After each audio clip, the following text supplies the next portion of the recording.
What up, y'all? How's everybody? Y'all hear me? Yes. Thank you. Yes. I love it. How appreciate it. Was that you, Erica? Yes, it Always. was. Always like right in the middle of my screen, and you always speak like right away. Love it. Cool. All right. So a few things I'm gonna cover today. One, I remember last time, I think I just saw his name on here. I think it's Stevie. I think it was him. Um, Last virtual event we had, if y'all remember. So I always like towards the end of these, like take questions and go back and forth with people and try to help them some way or the other. Last one we had a dude get on that was struggling something. I don't remember the whole story, but it was something because I don't plan these. I just go like, who needs help? And we get on and we ask questions. I help them and I move on with my day. But this dude actually sent me a message after, which I like because it's like, oh shit, that worked quick. But I think it was Stevie last time we did. I had him on and he was struggling with like closing deals. I don't know if y'all remember that, but I got on with the dude and we kind of went through his script and what he was saying and went, I have a great agent. Was that you, Stevie? That was you, wasn't it, dude? I'm not making this up, right? I don't see you on video, but if you can, you're welcome to. What's up, dude? Come on, unmute. If you're not going to crash, don't crash to unmute. Don't do that. You make me nervous. Yo, we're good. We're good. I had to take my wife to something because she can't drive right now. Yeah, I think last time, correct me if I'm wrong, but I remember, I think it was like the next day, dude, or a couple hours later or something. It might have been your next appointment for crying out loud. You like closed a big deal and, you know. Yeah, it was either the next one. It was within the next 24 hours, like of just applying, man. I've done, like I said to you in the DM, I appreciate it. You get old and you just get, for me, I just get in a habit of just doing things and you just do it and just do it. And all of a sudden it's like, this doesn't work. What am I doing? Yeah. So I really appreciate you, yeah, man. You made some good money on that one giving too. a little love right there. Yeah. Oh, it was a few grand. Wasn't it a few grand or something like that? Mm-hmm. And it's been, it's really like this last month has been, up until I just moved. And that moving and trying to sell insurance is impossible. But up until that run, it been you ain't going to convince me of that, right? Just so you know. You might have convinced yourself that it's selling insurance and moving is hard, but to be clear, I've done it 3 times and it's not that hard. I love you though. But I ain't letting it slide. So here's the thing. I wrote policies these last couple weeks. When I was looking back over the weekend, I'm like, yeah, I sucked on that appointment and I wasn't good on that one and I wasn't locked in. And I mean, now we're talking.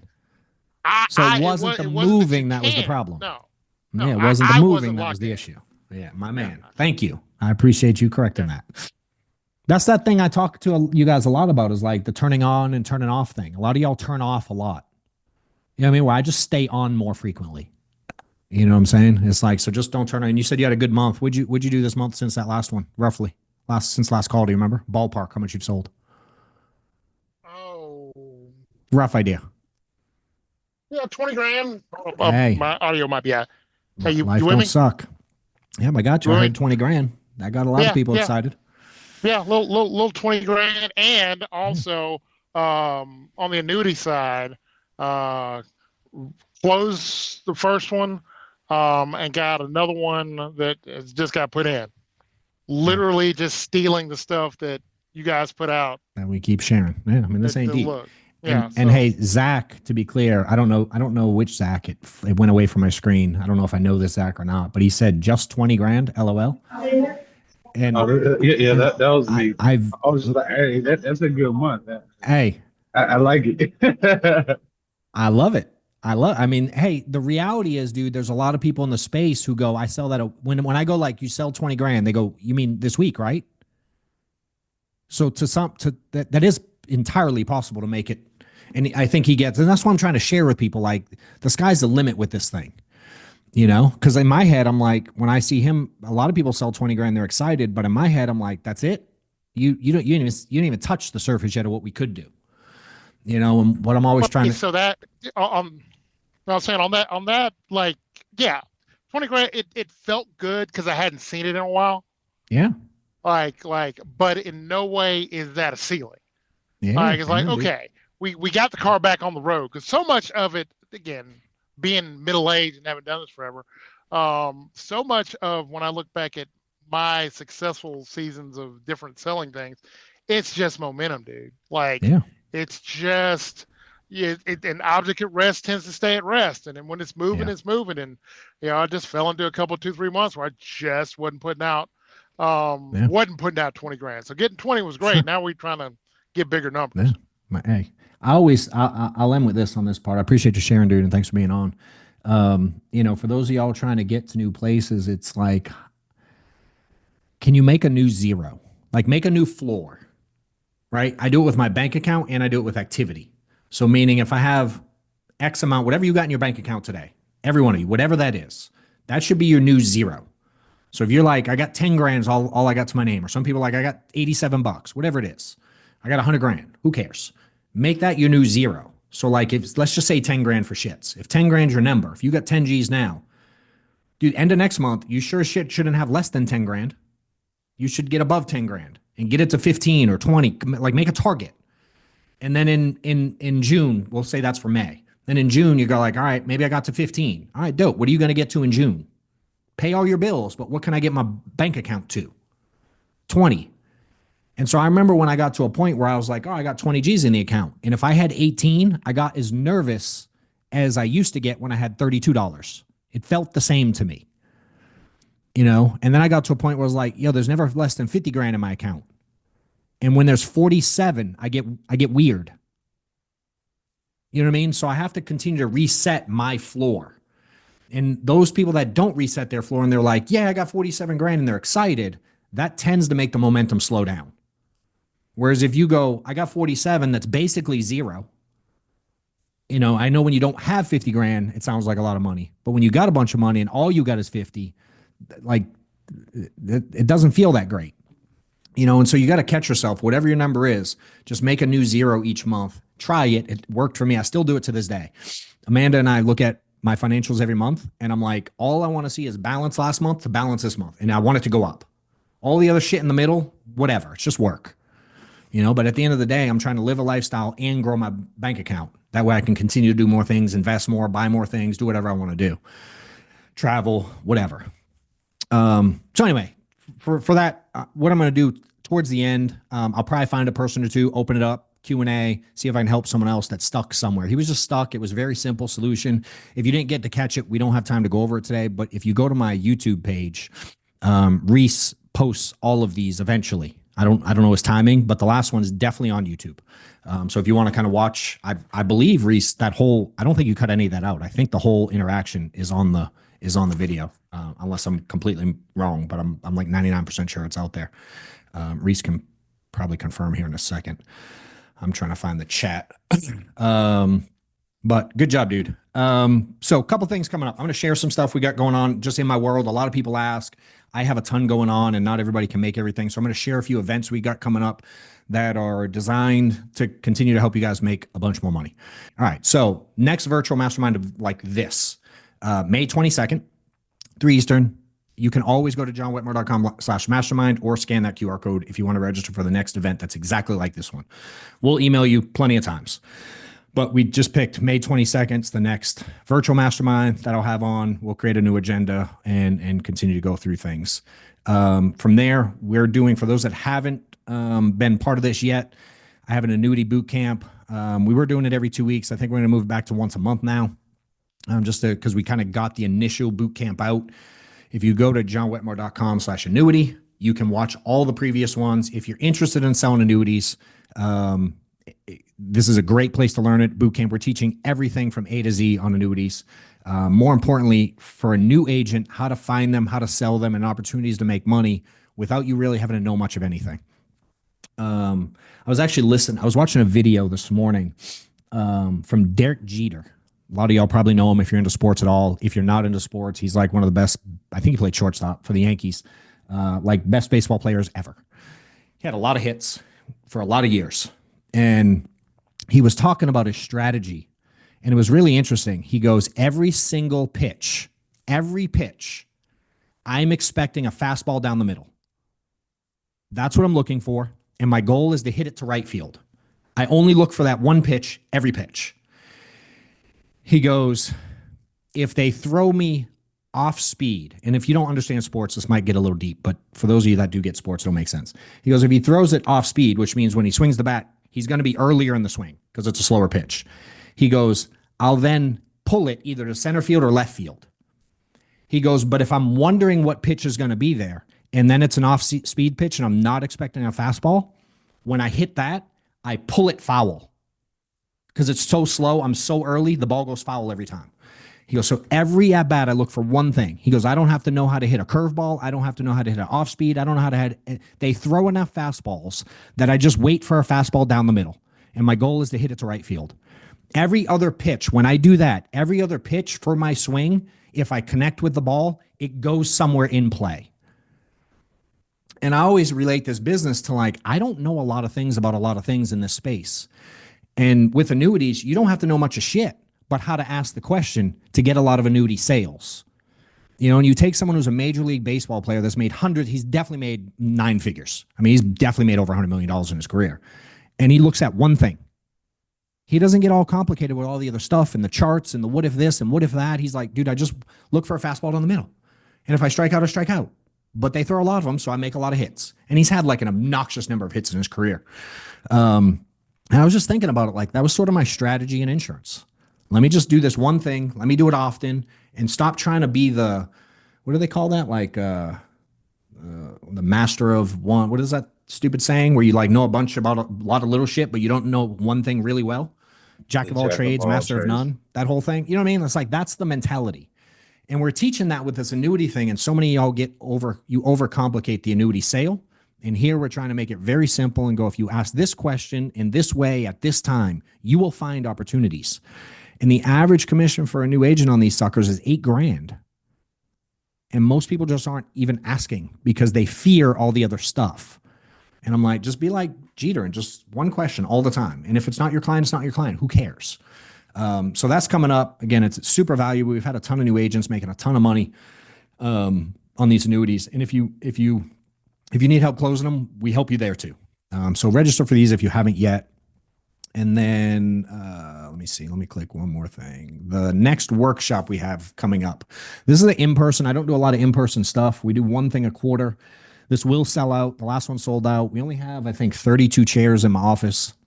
It's workshop style. If you can see in the picture on the bottom right, they're like at tables in my office, like right out there. We'll have 32 people here.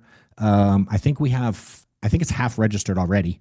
And I haven't really promoted it, minus maybe a couple emails. But June 4th, it's an all-day event. I think we're 8:30 to 5. We're going to have a VIP mastermind at my house afterwards. So there's 2 ticket levels. I don't remember the pricing. I think it's like $400 or $500 for an entry. Reese you could just click there and see it. It's like $400 or something to get in the door. If you want the mastermind, I mean, you come to my house, we have dinner with other 7-figure earners. Like we really dive in and spend 3 hours at my house, like going through detail of how to scale your business. Everybody that came to the last one is coming back to the next one, if that says anything.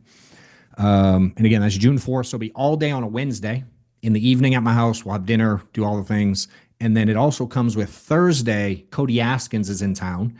He's going to be a guest speaker at my workshop, going over some marketing, things like that. But then Thursday, if you register for the workshop, Cody's event is included and his VIP ticket's included with it. So you not only would get access to my VIP thing, but his also.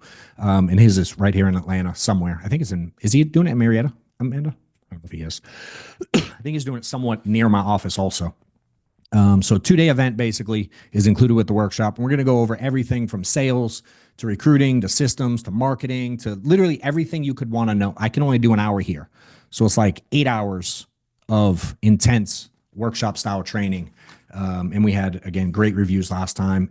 At the end of this call, Reese is going to have a discount code, 15% off today only for the workshop if you register today. And I think that's really all I got coming up that I want to share with you guys. One of the things we did when y'all registered, we asked like what you guys want to know about, like what do you want to hear about, what do you want to learn, and we had a few things that were the top. So those are the things I'm going to cover today. One was leads and sales stuff. So I'm going to go over leads and sales things. Second topic I'm going to cover is mindset stuff, and then the third thing I'm going to go over recruiting things. So I'm going to cover those 3 today in the next like under 45 minutes, and then I'll probably open it for a Q&A. And as I say, under 45 minutes, I know my staff's laughing at me because I usually go over on these suckers, which no one hates because you all stay on, which is dope. So let's start with leads, leads and sales stuff. Let me find this chat real quick. Hold on one second. How do I make this? Give me one sec.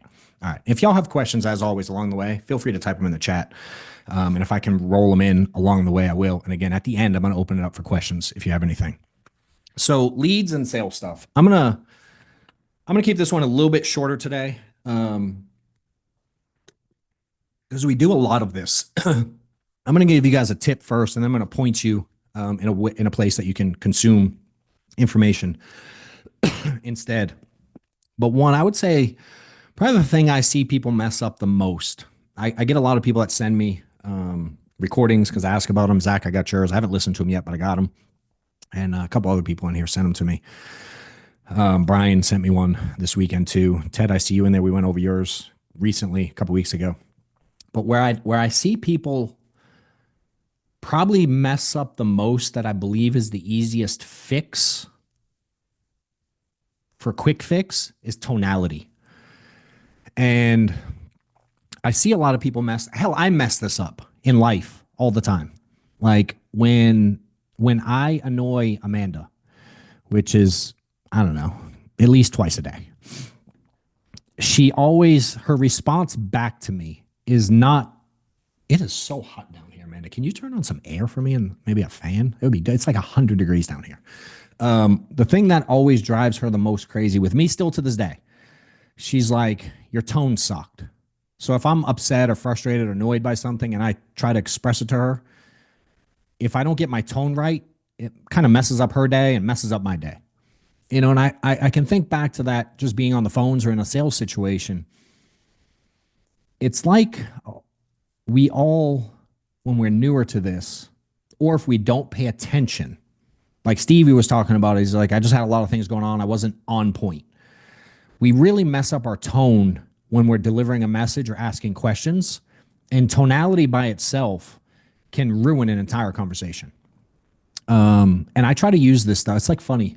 Some of the stuff I train y'all on, I go home and I mess it up, like in my personal life or communicating with just humans. I'm like, damn, I should listen to my own training sometimes. Like I said something to Steph this weekend. I don't even remember what it was about. And the way I answered, she was like, really, bro? And I'm like, I wish I remembered exactly what it was, but it was like the way, you ever have someone, the way in which they say something to you bothers you, but it's not what they actually said that bothered you? Does it make sense? Like that happens to all of us. And that happens just as simply as when you're trying to book an appointment or to make a presentation. If your tone is off, like you'll get someone to hang up on you in a second. Or if you're trying to overcome an objection and you use some like sarcastic asshat response because you want to be right, which I'm guilty of. I'll actually sometimes, Giovanni's on here. He had trying to think. Oh, yeah, we're going to skip detail on it, but I'm going to give a broad overview. He had someone ask him a question. Oh, no, it was an interview. I sent him that. We can't talk about this one. I sent Giovanni an interview. Remember this one, bro? I sent him an interview, a guy who wanted to work. He filled out a form on my website. Can you move it just like right there, just so it can get all me? Thank you so much. Amanda's down here hooking me up with a fan. So someone fills out a thing on our website. They want to join the team. So I sent it to Giovanni. I'm like, yo, can you call this guy? Now keep in mind, he filled out a form on my website saying, I want to join your team.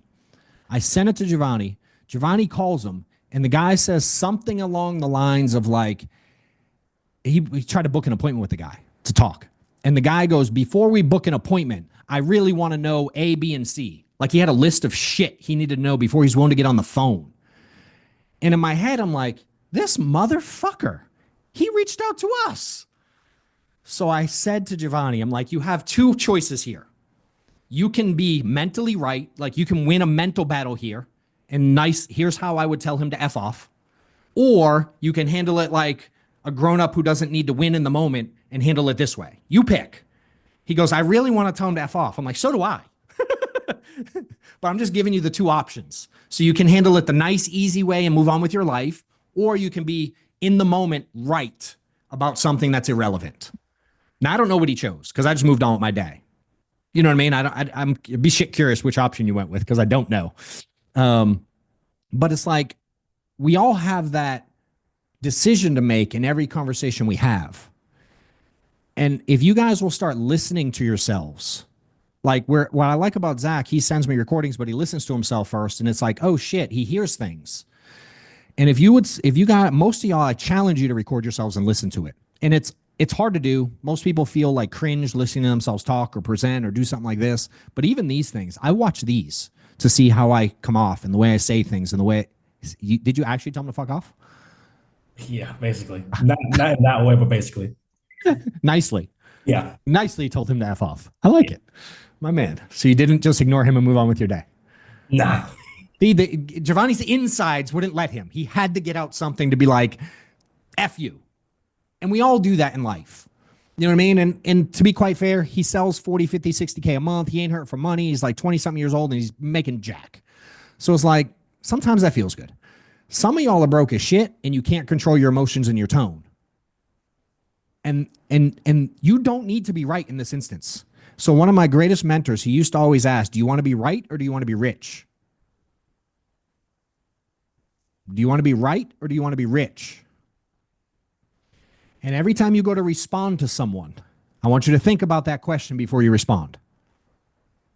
Because it'll change your tone.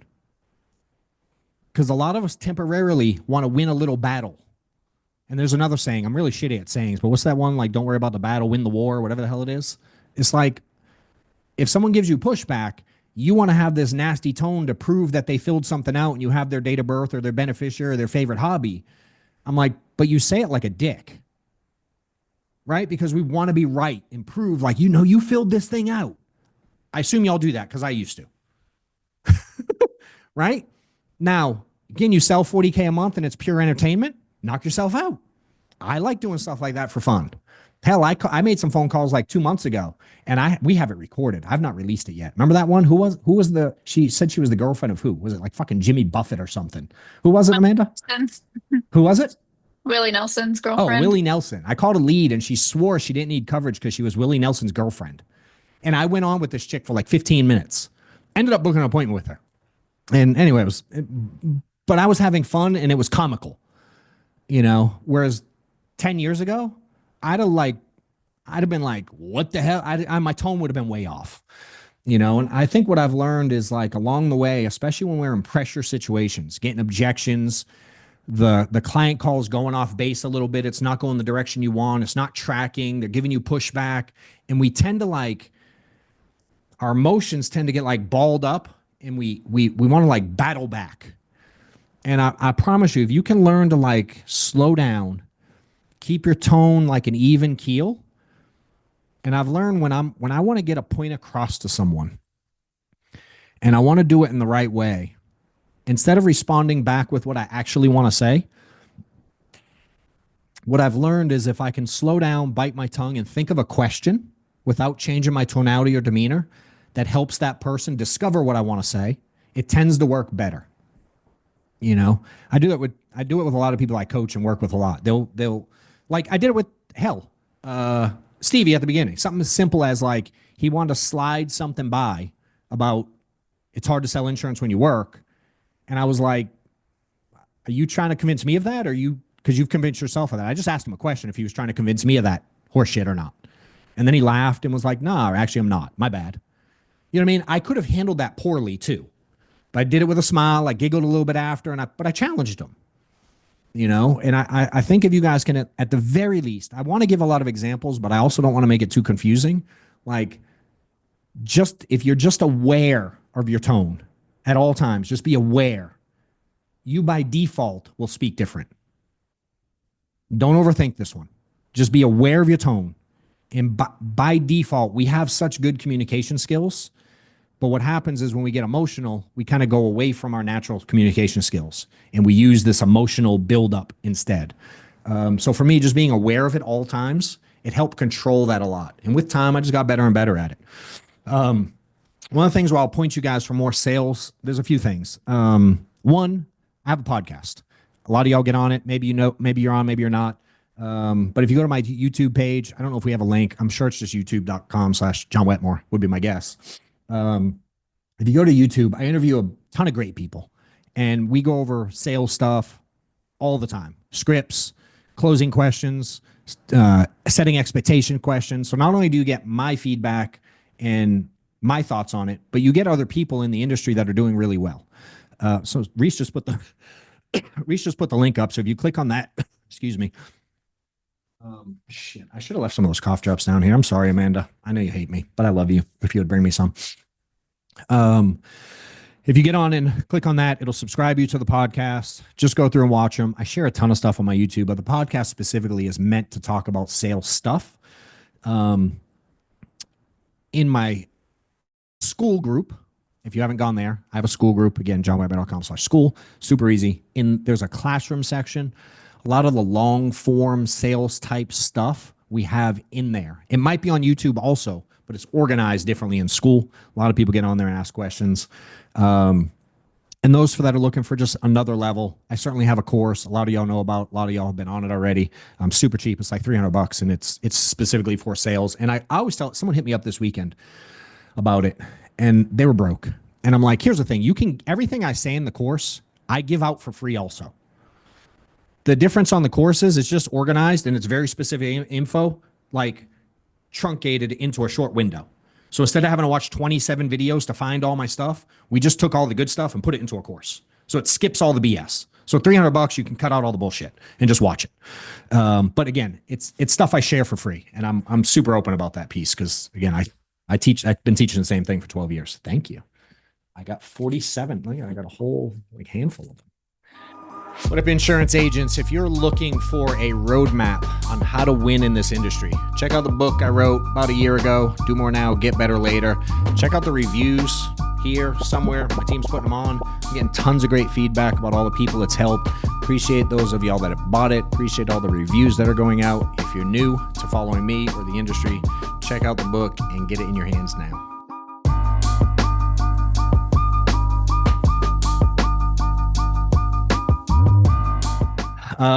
And then there's a few people in here. I don't know how many are in coaching in here, but I have a coaching program. There's a handful of people on the coaching in here.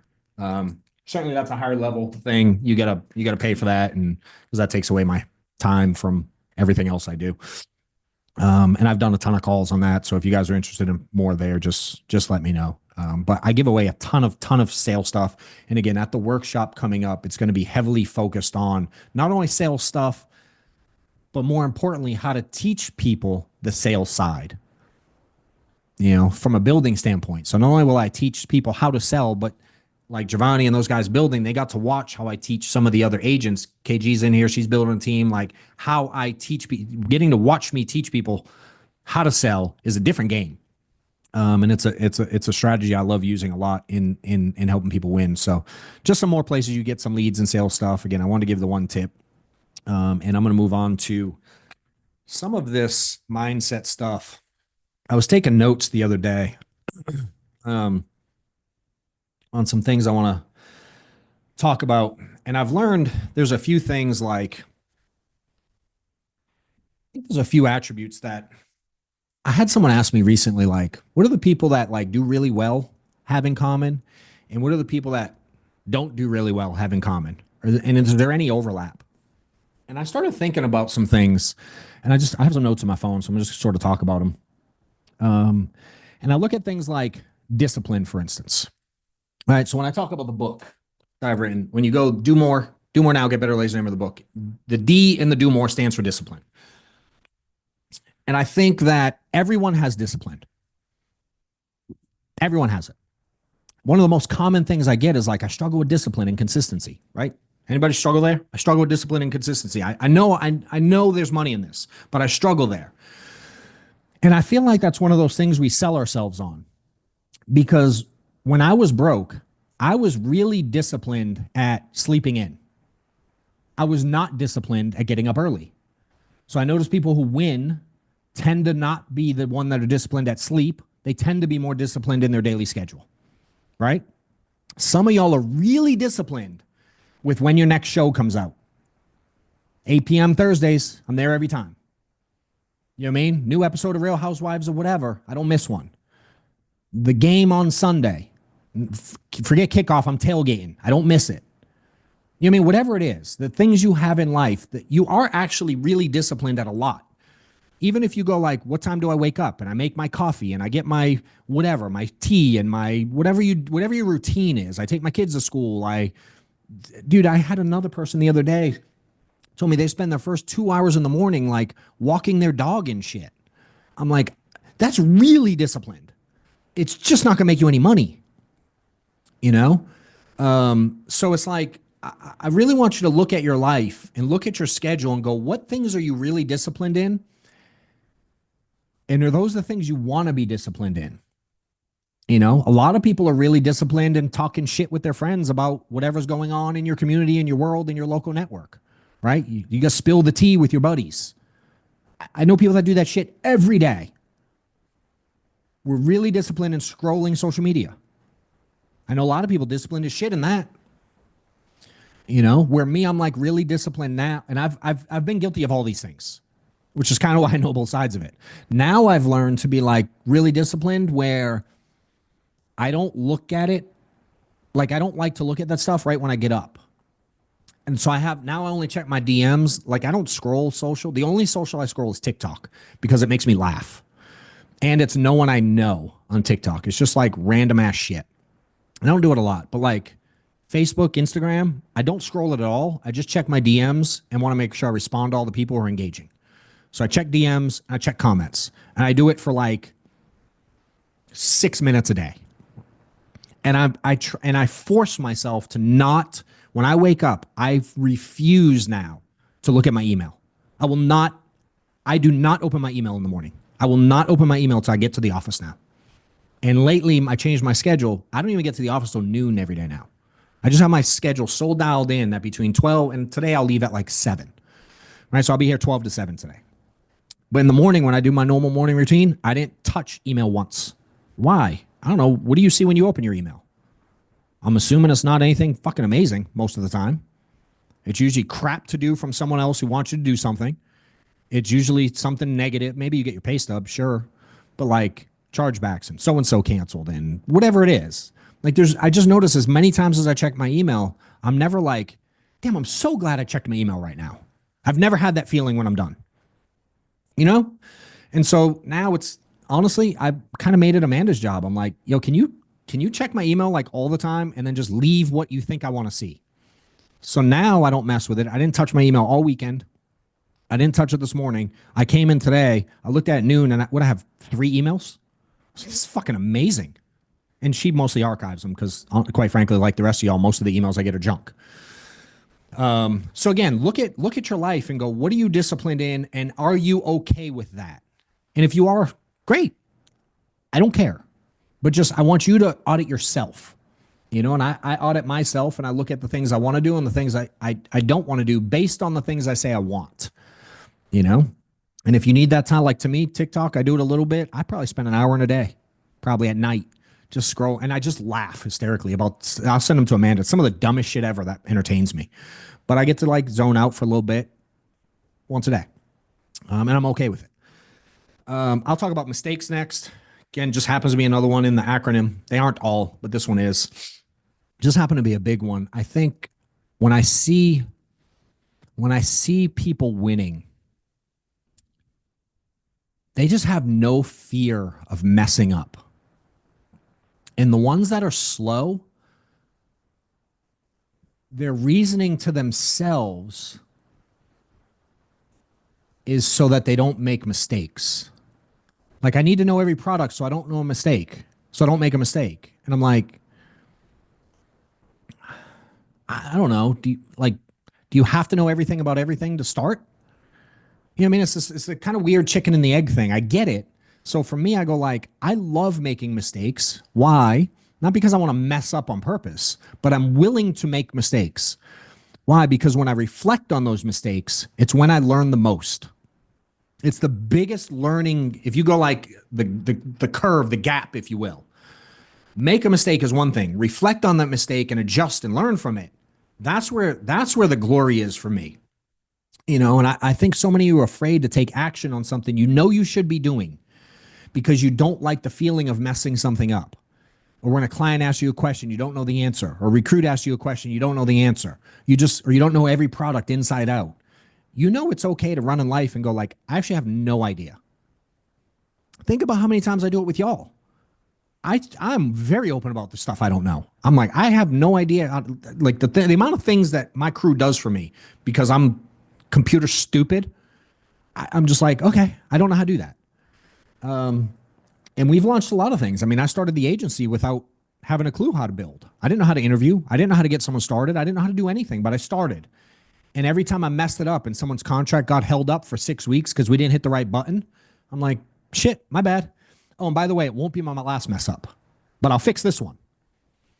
You know? And I see so many people that are like doing not so well in life, and yet they're afraid to take action because they don't want to mess up.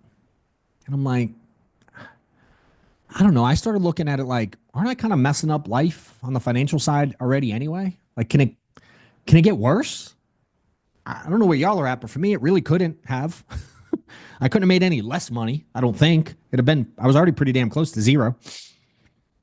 You know, so it's like, I noticed the ones that tend to do well are not afraid to just make mistakes often. And, you know, it's like they talk to my Maddox's baseball coaches, talk to them about that a lot. Like their job is to make mistakes in practice, learn from it, and then start practicing it the right way until they get it down so well, they can't mess it up. You know, and I just wish so many more of you would be like willing to just go out there and make a mess of things. Like Zach's getting started with us. He's brand new. He runs a landscaping company and he's pretty fucking analytical. Super nice guy, but analytical as shit. And I'm analytical, so I can spot him a mile away. And I'm like, dude, don't be afraid to literally go run 100 appointments and make a complete and total fucking mess of them. That's how I trained him. That's the training he got. I'm like, go fuck it up. And when you mess it up, come back to me and then we'll make tweaks. But if I give you all the info up front, are you going to be able to say any of it anyway? You know what I mean? Like it doesn't work that way. And for him running a landscaping company, I'm like, yo, did you have to have every piece of landscaping equipment, top tier, 0-point turn, best mower in the industry before you started cutting lawns? Or did you have some piece of shit and a trimmer and just go bang on doors and start selling? You know what I mean? I know a lot of people that start landscape companies and they have no equipment. Dude, hey, remember Brooks, Amanda? Yo, when I hired him, this dude rolled up in my house in a freaking Nissan Altima and pulled a lawnmower out of his trunk to mow my lawn. And I was like, yo, I like you. And I built a relationship with the dude and he ended up doing some dumb shit that I didn't like, but I liked his hustle. You know what I mean? Dude rolled up to me, and I had a nice house at the time. Rolled up to my house with a beat up Nissan Altima and a shitty ass lawnmower in his trunk. I was like, I like this guy's balls. I'm in. You know what I mean? Like, I appreciated that, him being willing to go out there and start doing something to make money without having been fully prepared. You know, and I see that a lot between people. So again, it's the mistake thing is a big one. I just see a lot of people on the wrong side of it. Now, repeated mistakes, I think they're pretty stupid. So if you keep doing the same thing wrong over and over again, probably not smart. And like Steven mentioned earlier, he was just unwilling to learn, unwilling to make changes, unwilling to take feedback, unwilling to be vulnerable and share your issues with people and ask for help. Like that stuff's hard, I guess, but it's also really easy. You know, I had a dude on my podcast this week. What is his name? What's that cat's name, Amanda? Dude, this guy messages me. Super nice guy. I have Kyle Perry. Probably coming out in a couple weeks. I don't know him at all. Hits me up on my DMs. Literally face tattoos. You watch his Instagram and he's got life going on. He grew up in a really shitty area. He's fighting with people on the internet, but he also says some really good stuff. And I liked more than I disliked. And he hit me up and just started DMing me, asking me some questions. And those of you that know, if you DM me, I probably answer. So I answered the guy. And at the end, he's like, hey man, can I get on your podcast? I was like, sure. Why the fuck not? Well, I let him on. I didn't even know the guy. I don't know how much insurance he sells. I don't know one thing about him. I got him on my podcast. I learned a lot about him we recorded it sometime mid last week. But the guy just asked. Now, because I share that doesn't mean that everyone on here can ask. I'm going to let you on it. But shit, he's the only one that asked that I didn't invite. And I was like, hell, sure. Maybe that'll work for you. You know what I mean? But the guy just asked. I don't know. He wasn't afraid of the rejection part of it. And he didn't feel like he had to be selling $1 zillion to get on a podcast. And I was like, I actually kind of freaking like that. Let's see. Let's go. I got 2 more I'm going to cover. How much time do I got? 15 minutes. I got a little bit more. Action. Do I want to do action or fear? I'm going to go action. I was watching if you don't know, if you haven't noticed, I share a lot of stories about stuff I watch. I consume a lot of content from people who make a lot of money and do really well in life. Run businesses, things like that. And I was watching one the other day and they were talking about Mr. Beast. I assume most of y'all know. I think he's got like 4.9 trillion YouTube subscribers or some obnoxious number. He's like, it's insane if you don't know him. Someone asked someone in his network why they think he's so successful. And this guy who they asked was also very successful. And he said and I forget his real name. I think it's Jimmy. I think his actual name is Jimmy, if I'm not mistaken. And they called him by his first name in the thing. They didn't call him Mr. Beast. And they were like, dude, Jimmy just, when he moves now. Like when he has an idea or someone suggests something to him, he doesn't do it later. He literally does it right now. His just from thought to action is so fast that he just gets stuff out before everyone. And it's like, how does that apply here? I don't know. Think about how many of you guys get leads in and then you wait a day or 2 days or 3 days or 4 days or 5 days to call them, or 1 hour or 2 hours or 3 hours or 4 hours. You know what I mean? And maybe you have so many appointments you have to sometimes. But quite frankly, most people that wait also have the time. Or if you know you need to, I don't know, hire a staff. You just have all the reasons in the world why you don't do it today. Or you want to start recruiting and you just have all the reasons in the world why you just wait and you do it later. Or you want to get in better shape and you're like, fuck it, January's right around the corner. I'll start then. You know what I mean? It's like, why wait? And I try to do that everywhere in life. As simple as like, my wife has to be careful sometimes if she asks me for something, like a honeydew list of some kind, because I like to get things done like now. So if she's like, she brought something up to me this weekend. She was like, hey, I have these boxes. I organized the little storage room downstairs. I have like 6 or 8 boxes that are yours. Can you move them we have a little outside storage thing too. There's a bunch of tools and shit, man stuff, whatever, that we hadn't quite organized from the move in September. And she starts by going, hey, I don't need you to do this right now. However, there's these boxes downstairs. Can you put them up sometime this weekend? Because in a normal case, I'd have been like, I'll just do it now. Why? Because I just want to get it off my head. I want to get out of my mind. I want to get it off my shit to do. I just would rather do it now. You take trash out in the kitchen. Dude, and how many of y'all's kitchen looks like that thing where you put the trash in and it's like if you lean the next piece on the trash just right against the side, it'll stay there and you don't have to empty the trash. And then if y'all got it in like a corner against the wall, you can pile that shit up sometimes like a foot above the barrel. Trash can. Amanda always makes fun of me when I say that word. Is it the barrel you hate? Trash barrel? Is that the one? She gives me a complex. But like, think about that. Like I go into my house, every time I open the trash, it's full of shit. I'm like, everyone in my house just tries to squish it more and more. And eventually it doesn't squish anymore and they just pile it. So I open the thing. It hides behind a cabinet. So I open it and there's so much stuff in there. It scrapes the bottom of the counter and then shit pops out and it falls on the floor. And I'm like, there's no way that doesn't happen to them too. So I'm guessing everyone else in my house just picks it up off the floor and puts it back in the trash and then closes it. My brain, I'm like, let me just take it out. I'd rather just take it out and not deal with it. And when we do stuff here, when we need to hire someone, when we need to make a move, if we need to get rid of someone, whatever it is, I'm like, now, can we just do it now? Can we start it now? Now, sometimes I do give my staff the leeway. They can go like, yeah, we're busy as shit. We'd love to do it now, but we can't. I'm like, got it. Makes sense. But if I control it, I'm like, I go now. Decisions to invest on stuff. I had something with my truck today. I have a nice truck. My engine blew up. If any of y'all seen the truck, the engine blew up. some metal went through the whole thing. My entire truck's like gone. 9 million parts need to be replaced. And the guy's giving me all these options. He's like, you do this is the cheap way. This way's a little cheaper, but takes forever. This one's a little more expensive, but you can have it now. Da, da, da. And he's like, just think about it and kind of, I'll give you some pricing. And I'm like, no, do this one. Good. We good? Just do that one. And I just picked the one. I picked the one that was more expensive, but it gets done. It gets to me sooner.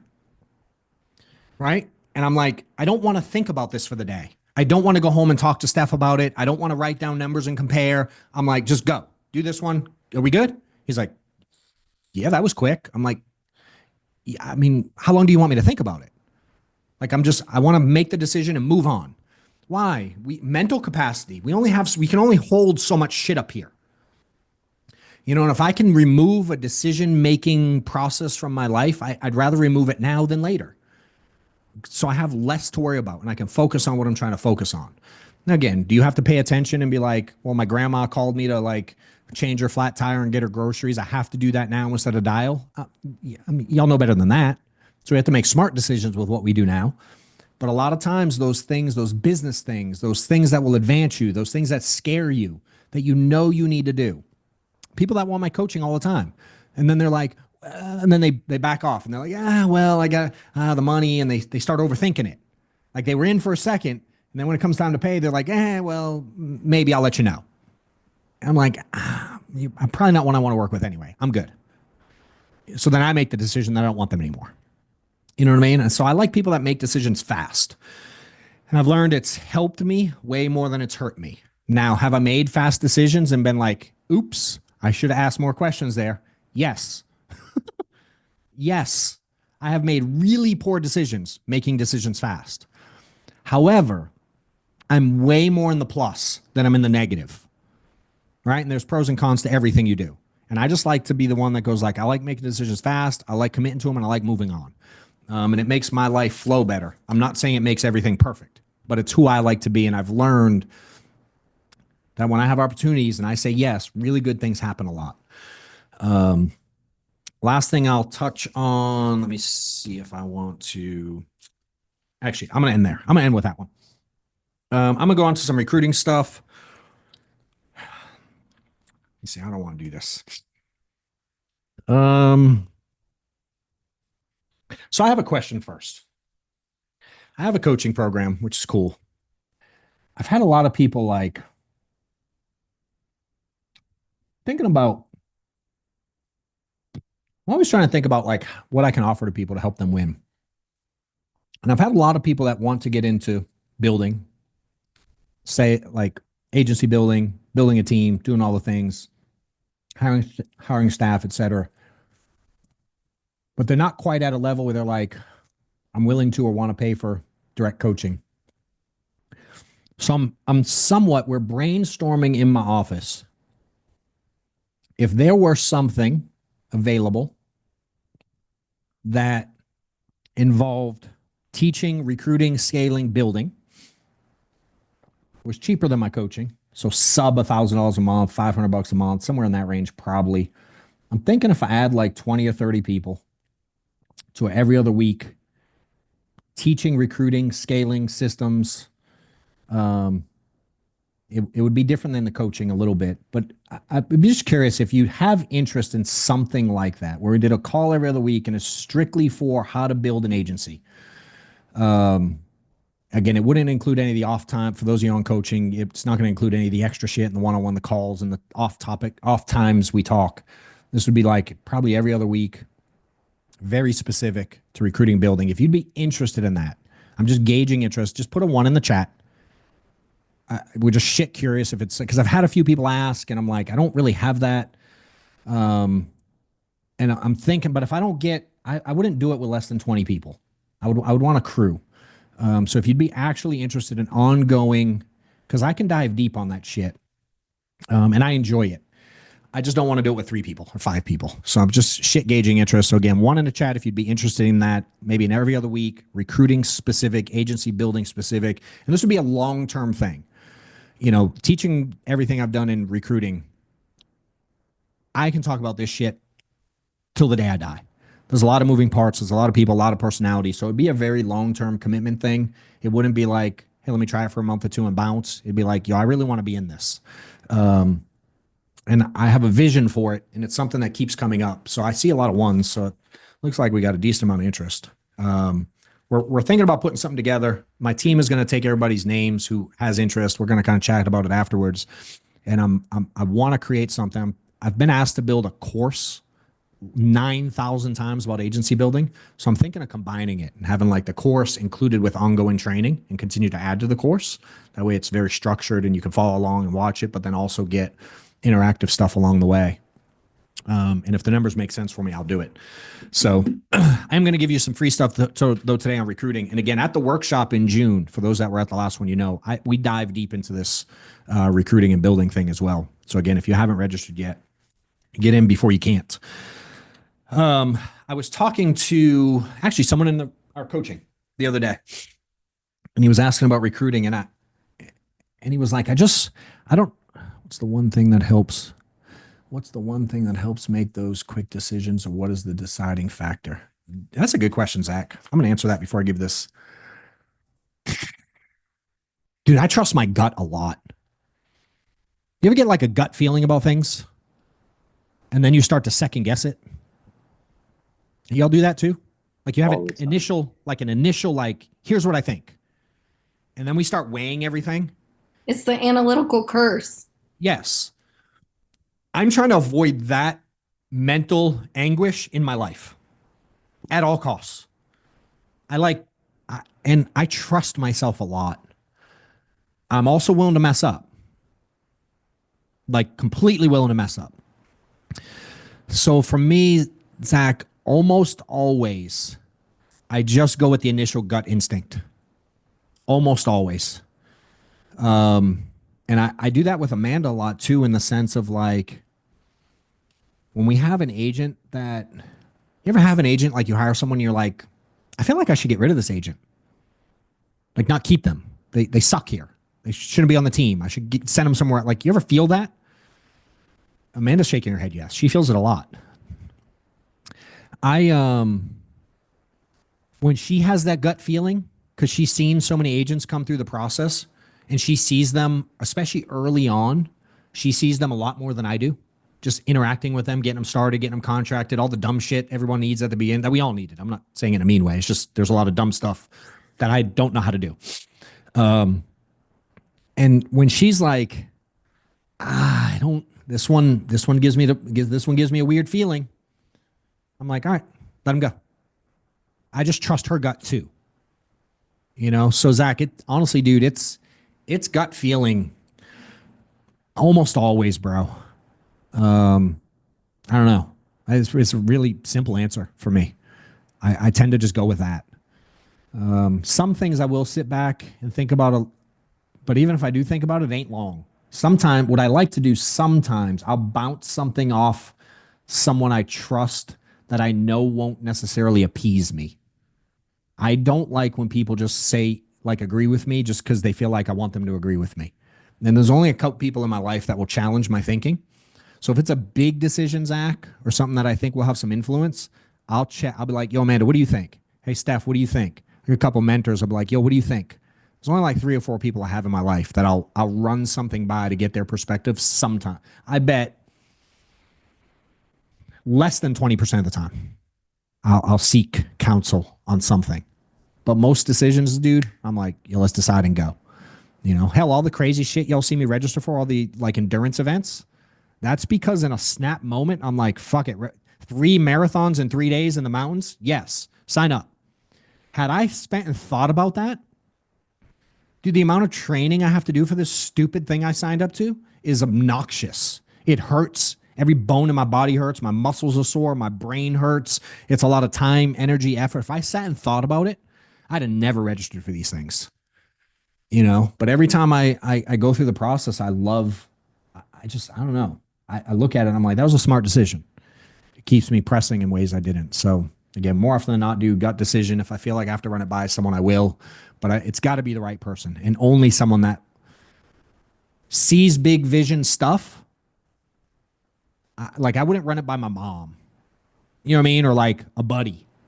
I need to run it by someone who thinks big, yet will also challenge me.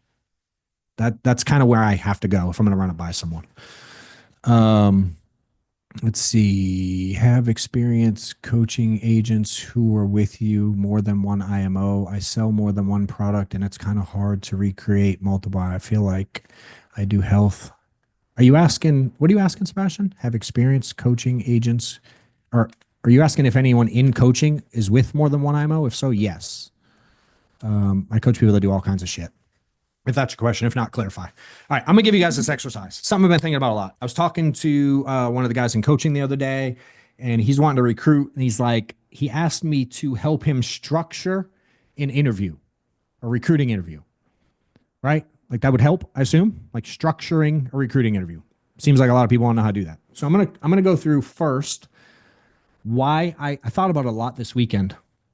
Because I told him yes. First, I told him to send me a recording of one so I could hear his, so I could offer some tweaks.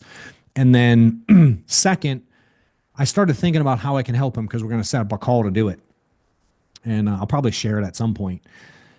But I was like, why do people not know the structure of an interview? And I thought back to when I really didn't. And when I really didn't, all I did was pitch people. I just tried to throw up on them about they can make $9 zillion in 9 seconds by buying a $20 lead and making a phone call. And you can get all these overrides and build a team. And you had to, like, I did all that shit too. Here's the levels. And oh my God, this got this sticker. And because he sold so much stuff, like I did all that. But it's not really a proper interview, right? It's like, you got to really, and I broke it down to 3 things. And these are, I want you guys to write these things down.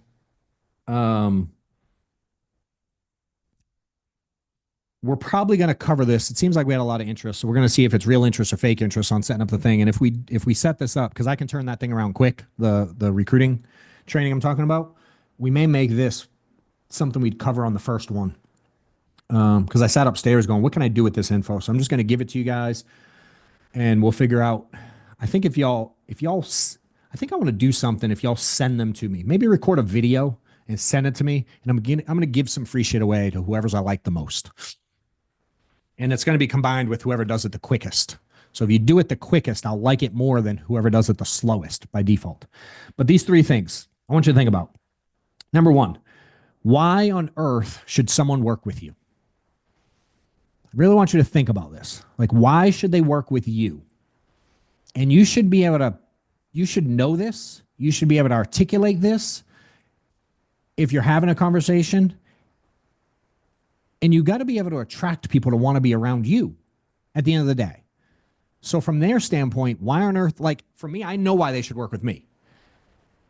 And I can give a list of reasons. I've sold $40K a month on my own pen. I can teach you how to sell $40K. I've taught thousands of agents I can give examples. I can teach you how to build a team. I sucked at this and I got pretty good at it. I can list a number of things that I can specifically do for someone who wants to work with me. So it's like, why should they work with me? Dude, I fucked it up more ways than you can count. And I figured out how to get pretty decent at it. I can help you skip most of the learning curve.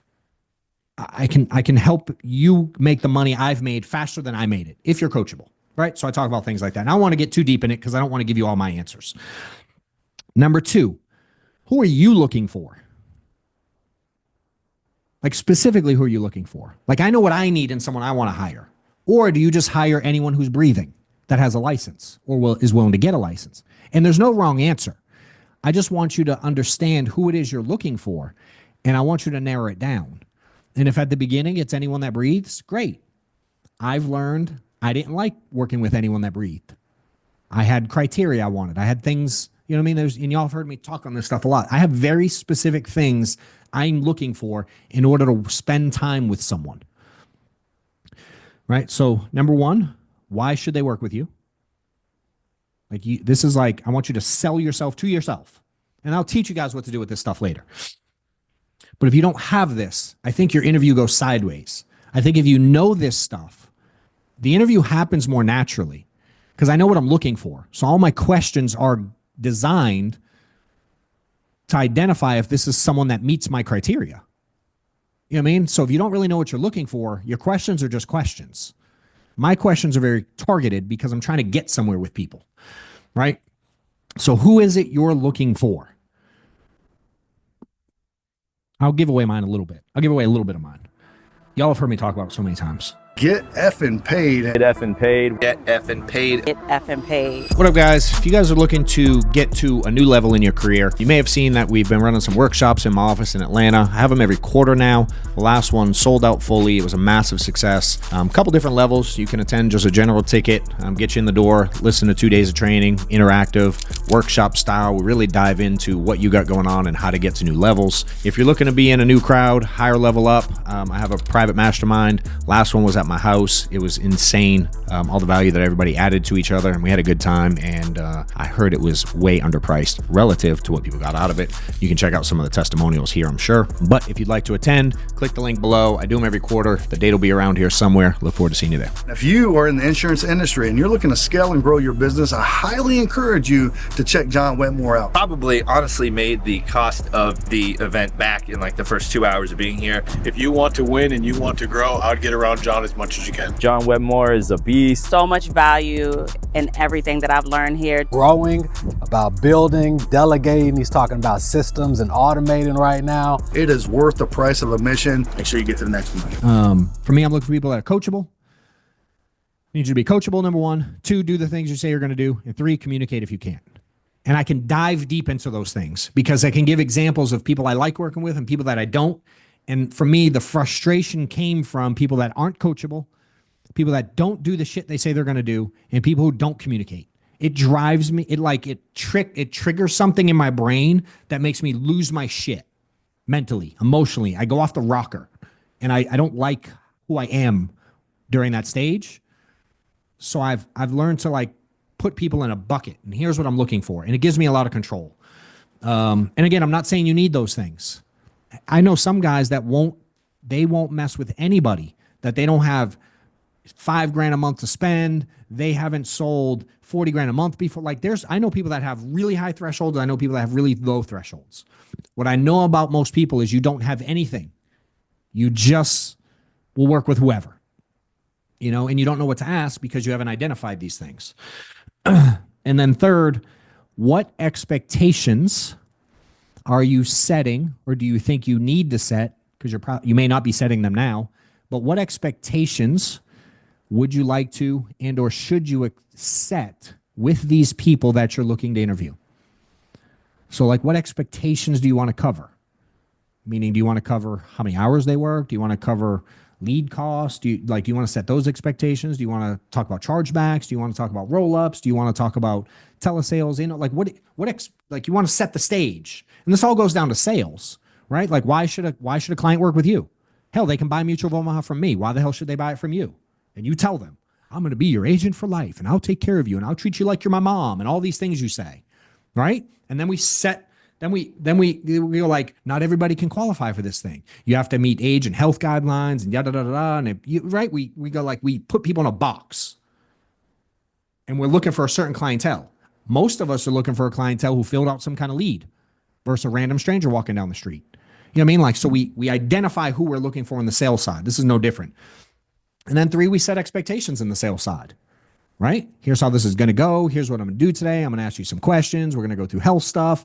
I'm going to go through the application. You're going to pick a plan, yada, yada, yada. You'll get a policy in the mail, all the stuff you say. And if you're not saying it, if you're sitting there going, I don't do any of this during a sales process, you probably should be.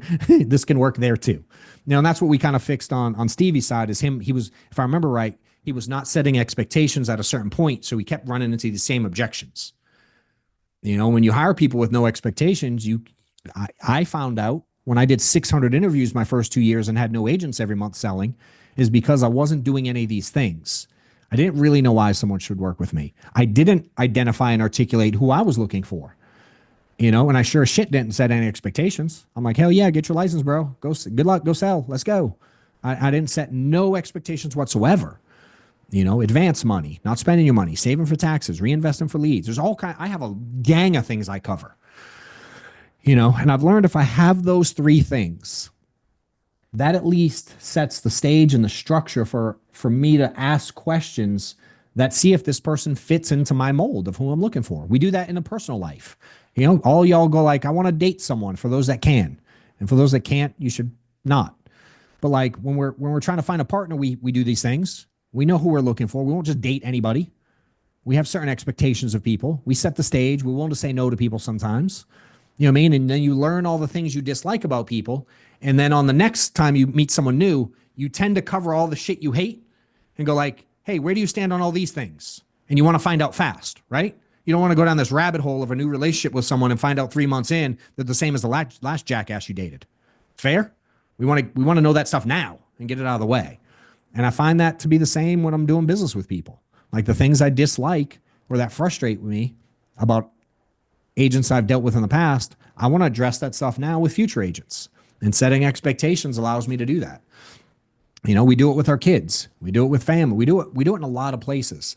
But I found on the interviews, we don't tend to do a lot of these things. We just tend to answer a lot of questions, and we tend to pitch how great our company is, how amazing our training is, and we have the best leads on the planet. That's what most insurance agents do. And quite frankly, none of that means anything to anyone, honestly. So I think if you guys will, as an exercise, map those things out. This might take some time. It'll probably take some thought. It will definitely change over time. And as you interview people, as you're doing it, look at those 3 things and go, how well did I touch on these things? You know, someone asked me a question off the rip, right off the beginning. Hey, tell me about your company, or tell me about your leads, or what. Always, I go, hey, great question. I'll answer that in a minute, but do you mind if I ask you some questions first to see if you'd even be a good fit for me? Every interview ever, if they ask me any questions, I say yes, but first I have questions to see if you'd be a good fit for me. Because I'm doing the interview. You know what I mean? They don't get to ask their questions till I decide I want to proceed in the conversation. And like the guy I sent to Giovanni, if they don't want to participate in that part of the process, they can't talk to me. And hell, they can't talk to him. You know what I mean? Like he didn't want to follow our process. What does that say? He's not coachable at all. And he thinks we need him. Like, I think he's confused. You know what I mean? So like we move on from people like that. I'm not going to cater to stuff like that. And I don't want any of my people to. I'm like, nah, I want you to hold your ground. Let him go work somewhere else. Who gives a shit? There's plenty of good people out there, you know? So those are 3 things. I really want you guys to spend some time on them. If anybody does decide that they're willing to participate, just email them to me, jw@johnwetmore.com. Comes right to me. If you have to DM it because it's too big or whatever, just DM it to me. I don't care. I'm going to take a few. I'm going to give away some merch again to the top 1 or 2 I like. And I'll figure out something to do with it. Maybe I'll get someone on. Maybe we'll coach someone on the next one. Maybe we'll go through yours. I don't know. I'll do something fun with it. But I didn't want to like pause and have anyone write it down now and then go. Last thing I'm going to touch on before I open it up is systems in recruiting. And systems are a major necessity in the process. I think like everything else, most people want systems before they start recruiting. And I'm like, you don't really need them before you start, but as you start to get going, certainly systems help. So that's one of the things that I not only train on in the recruiting thing I'm talking about doing, but in the coaching or any of the workshops, like we teach the systems that we put in place to build this whole thing. We have an entire go high level automation built out that we sell to a ton of people in the industry that are building teams. It's called Get Agent Automator. It's getagentautomator.com. And it's something that we built internally. Amanda and I built it over the course of a couple of years, and it's our entire recruiting and onboarding system that we use to build this agency. We started building that at probably, $500 or $600 a month. And it's allowed us to scale this thing up to, what did we do last month, Amanda? What was our final number? Like 16 million or something stupid. It was a big number. 16.3 million in premium in March. So I don't know, 14,000 applications we sold in March, you know, and I don't have to mess with most of it today because we have a system in place. Most of the recruits that come in, we bring in thousands of people a week through our process somewhere.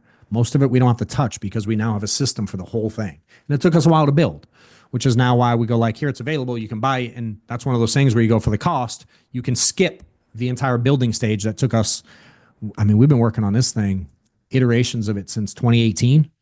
So we've been building this machine for, what's that, 6 years, 7 years? You know, the way Get Agent Automator is now, it's a 7-year culmination of us continuing to add to it. And it's recruiting, it's onboarding, it's messaging, it's follow-ups, it's reminders, it's here's step 1, here's step 2, go do this, get in class, get registered for boot camp, get contracted. It's all the process for agents and staff to manage a pipeline of a lot of people coming through. And at the beginning, it's just a lot of phone calls and sending emails and getting people started. But when you really want to scale this thing without a system, it's hard to remember everybody.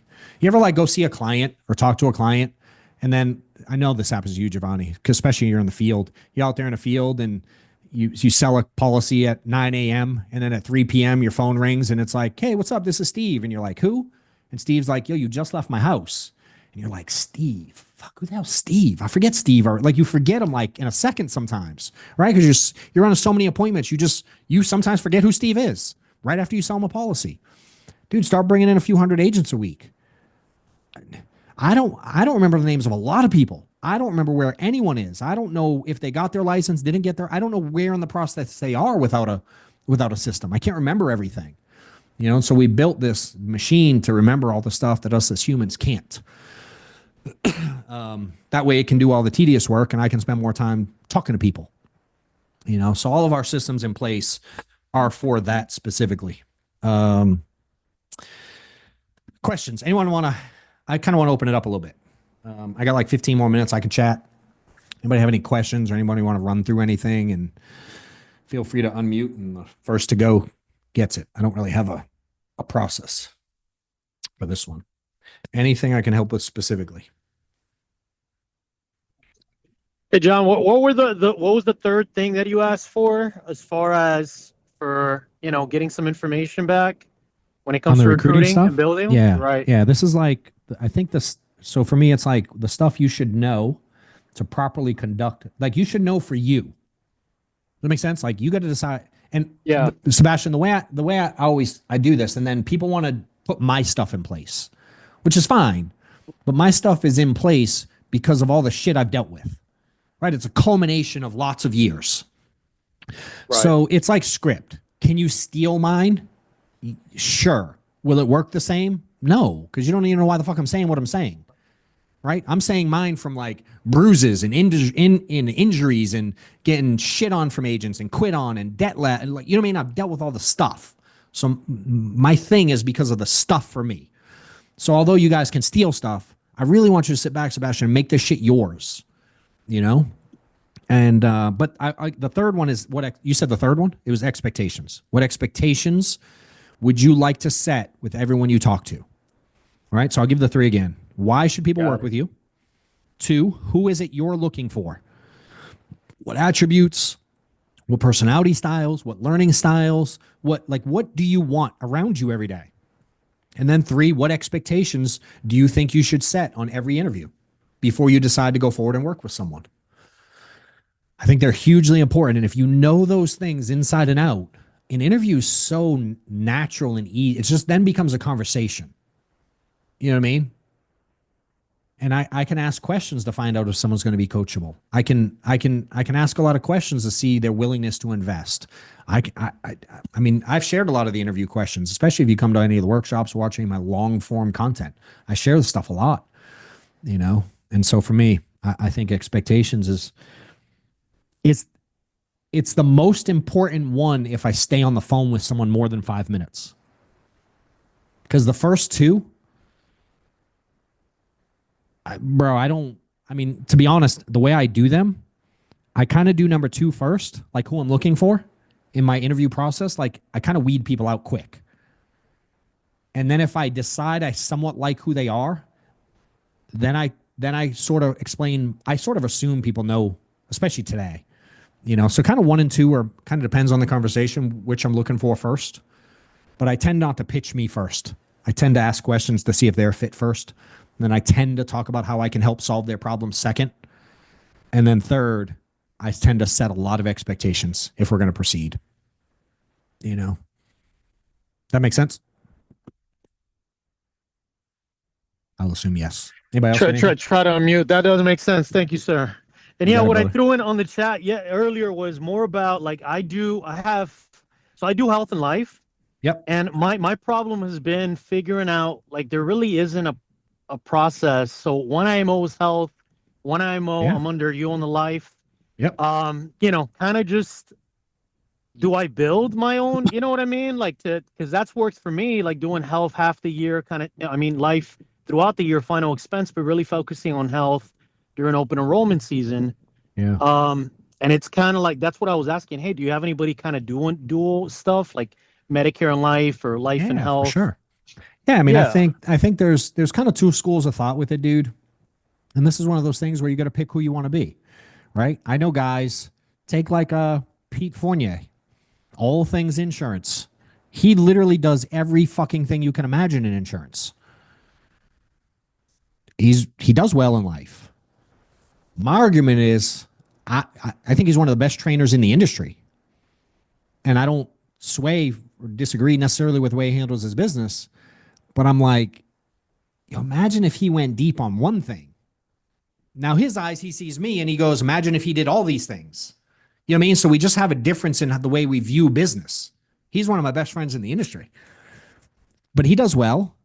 But I go like, but he's been doing it a long time and he ain't at $1 million a month yet in volume. You know what I mean? So that's one of those things where you got to pick who you want to be, bro.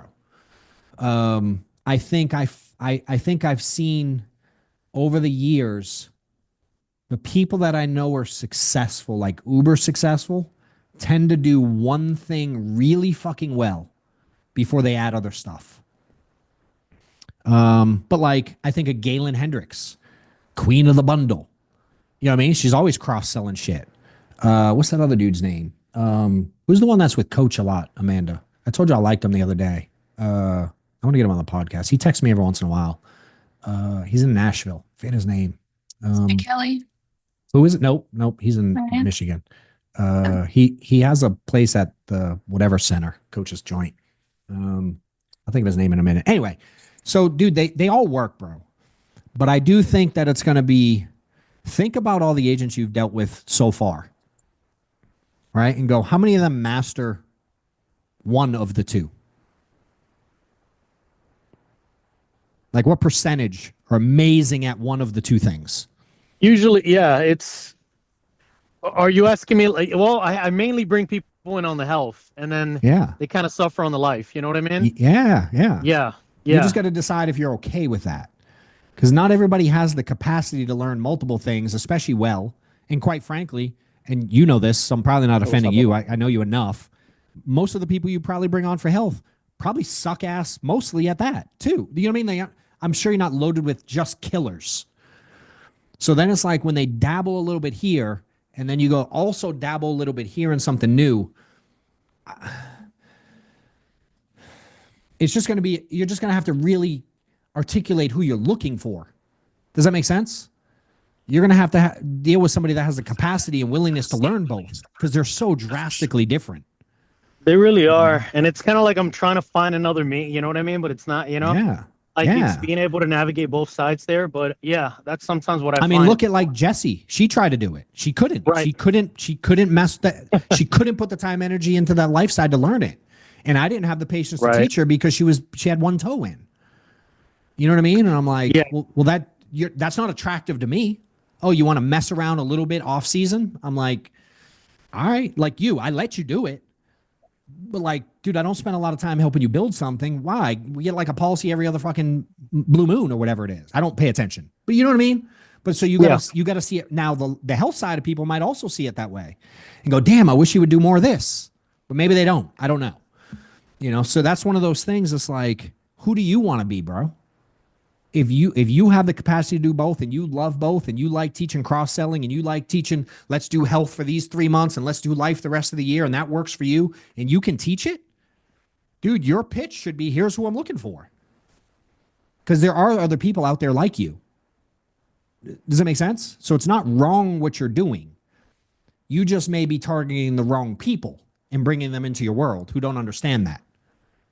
You know what I mean? Setting expectations, setting boundaries. It's like, does that make sense? Yeah. Makes a lot of sense. You know? So again, I think you can do both. I believe with everything I got though, if you went all in on one, I feel like you'd make a lot more money. You know what I mean? I have a hard time with it. I mean, think Everybody about how tells many me agents, that. Yeah. think about how many agents we have, dude. I don't touch PNC. I don't touch health. I don't touch Medicare. I don't touch ACA. I don't touch nothing. I don't touch it.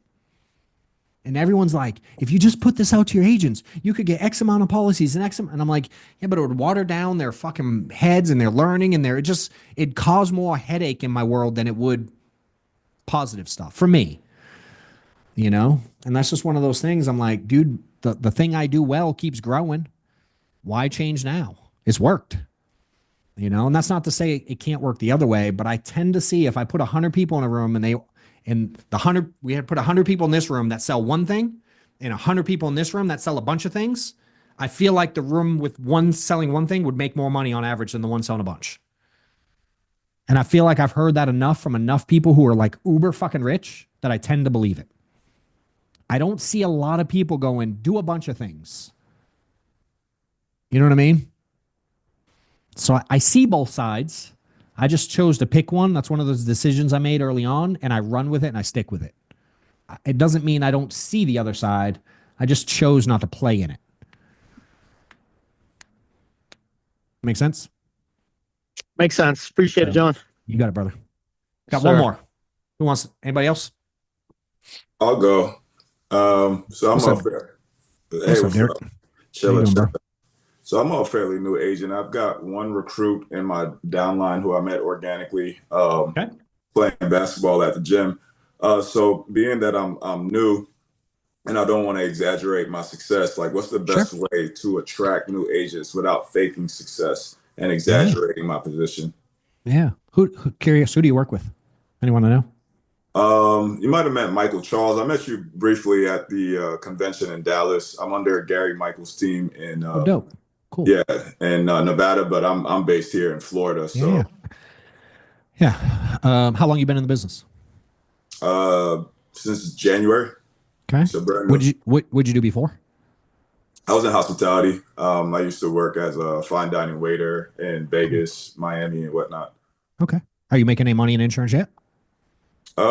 Decent. I mean, this month I'm on pace to do about 10K take home. Sweet. All right. So I'm gonna ask you this first. Are you talking about only speaking in your influence, like your warm market, or are you talking about in general with people you don't know also? Don't quite know. I was thinking warm market to start. I'm not big on social media or anything yet. Dope. All right. What percentage of your warm market would be excited to make 10 grand in a month? If you got 10 people in your warm market, how many of them make less than 10 grand a month? Say at least 5. Okay. So 5 are fired up out of their mind about what you do already. Okay. Does it make sense? So you can help them anyway. Yeah. So you can be the guy in that case. And it's okay to be like, yo, I'm brand new. I don't even know what the fuck I'm doing. And I made 10 grand. You interested? That'll go a long way. Does it make sense? No, and then if you go the other 5 that wouldn't excite them and they want to make 20 or 30 or 40, great. Gary Michaels and his team make a bunch of money. Yeah. Right. So when I was new, I had a guy named Mike who helped me and he was making a bunch of money and I was making none. I was part-time making like 3 grand a month, 4 grand a month. And I was recruiting. And my deal was like, hey, I'm trying to hire people. First of all, they don't know you from a hole in the wall. So a lot of it's your demeanor, right? Your tonality, the way you approach things. I'm not saying say you're more than you are, but you don't also have to start out and go, I suck and make no money, just so you know. Like you don't have to start the interview that way. Does that make sense?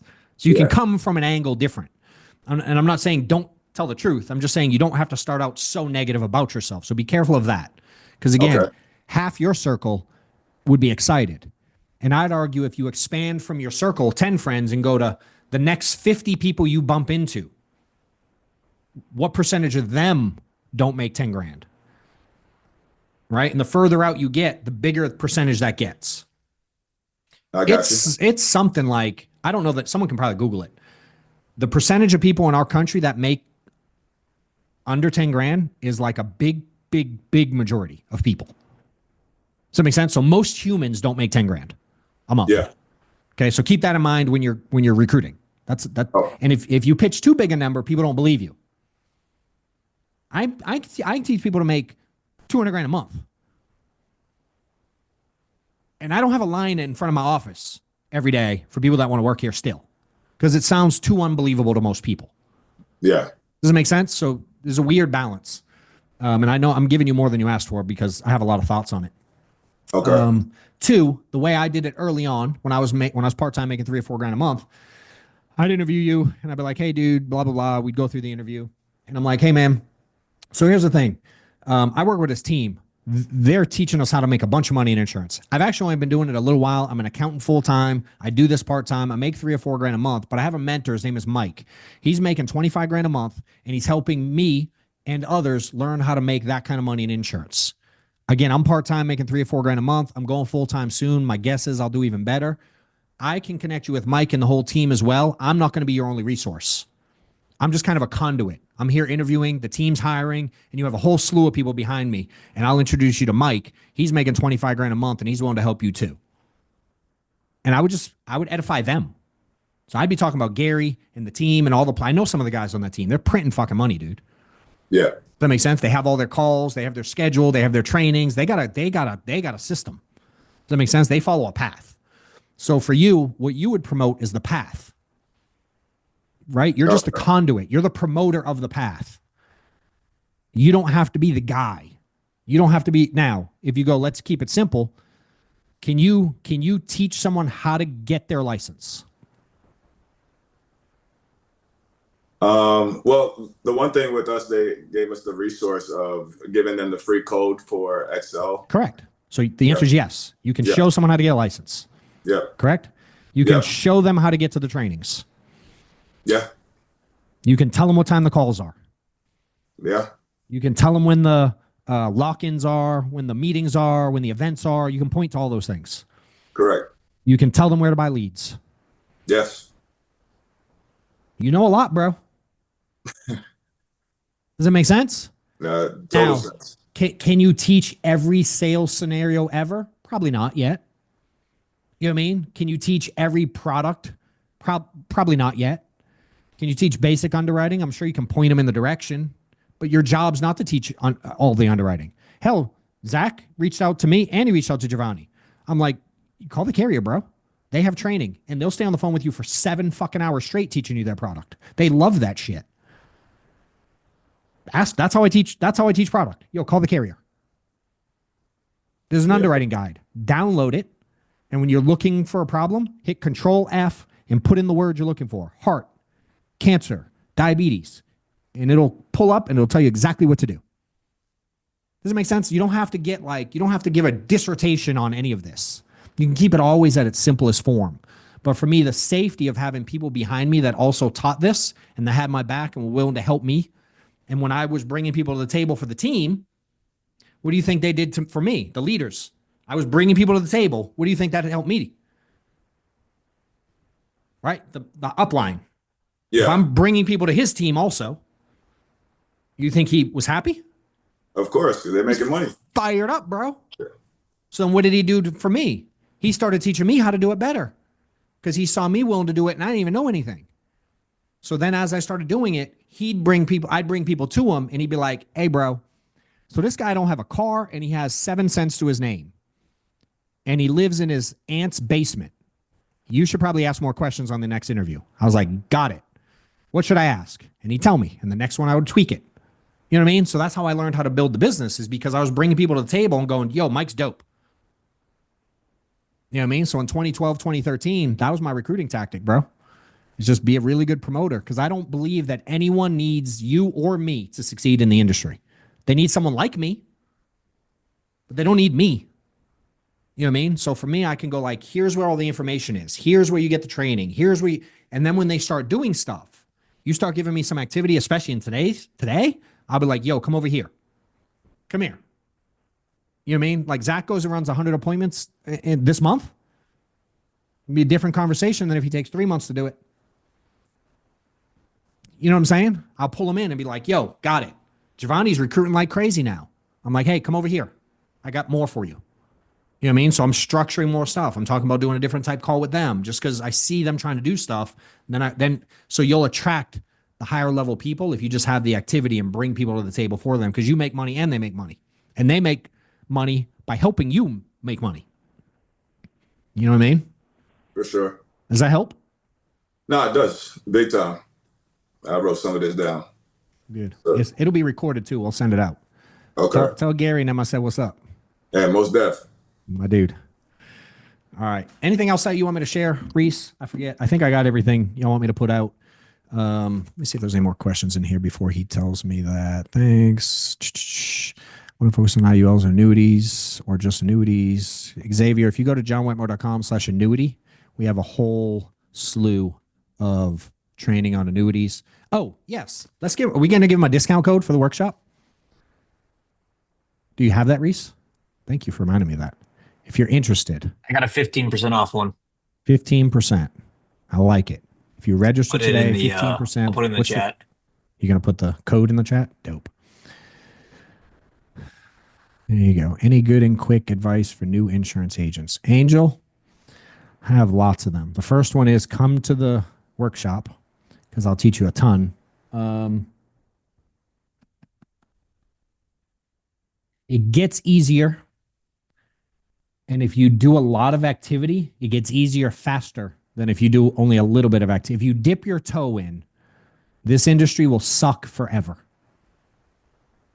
If you dip your toe in, this industry will suck and be inconsistent forever. If you don't figure out the prospecting and presenting game, you have to prospect a shit ton in order to present relatively frequently in order for you to get a sale or two a day. And that's where people make real money. You start selling a policy or two a day, you figure out that routine, you can get wealthy in this space. You don't have to sell 20 policies a day. If you do 1 or 2 a day consistently, 4, 5, 6 days a week, you can print money in this space. Most people don't put in the activity, then they blame the money for the inability to buy leads when you could be out there in the world prospecting and creating leads all day, every day without a penny to your name because it's sales. And people do it in every industry all across the world all the time. So don't make any excuses. My best piece of advice, I'm going to give you my shirt. Y'all can, this is my favorite. This is what I want to tell you as a new agent and a seasoned agent. This is what I want to tell all of you. This is my favorite shirt we have. And I tell myself this, I don't know, 3 or 4 times a day. So I put it on a shirt and we wear it. Get you one. If you go to the merch on the website, you can get one. They're like, I don't know. They're stupid comfortable. They're the Bella Canvas. How do you say it? Bella Canvas ones. I bought them for myself and then people started wanting them. So they're comfy as shit. So they're not $14 because they're not cheap like material, but hopefully that helped, dude.